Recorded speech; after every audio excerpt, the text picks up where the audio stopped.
नमस्कार साथीहरू, के तपाईहरूलाई थाहा छ? छुने बित्तिकै तुरुन्तै यसको पात बन्द हुने लजावती झारको बारेमा? यो झार मात्र नभई परम्परागत स्वास्थ्य समस्यामा प्रयोग हुने जडीबुटी हो। यो नेपालको धेरै ठाउँमा सजिलै पाइन्छ। यसको वैज्ञानिक नाम मिमोसा पुडिका हो। यसका फाइदाहरू: ससाना घाउमा लेप लगाउने। यसको एन्टिब्याक्टेरियल क्षमता भएकोले खोकीमा पनि प्रयोग गरिन्छ। रक्तस्राव कम गर्न, सुजन र दुखाइ कम गर्न, पखाला रोक्न सेवन गरिन्छ। यसमा एन्टिअक्सिडेन्ट भन्ने तत्त्व पाइन्छ। यसलाई पिसाब सम्बन्धी समस्यामा पनि प्रयोग गरिन्छ।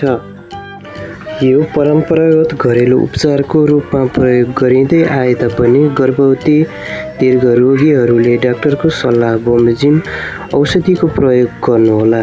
हस्त साथीहरू, यस्तै महत्त्वपूर्ण जानकारी पाउनका लागि मेरो युट्युब च्यानललाई सब्स्क्राइब गर्नुहोला र मेरो भिडियो कस्तो लाग्यो मन परेमा लाइक, कमेन्ट र सेयर गर्न नबिर्सिनुहोला। धन्यवाद।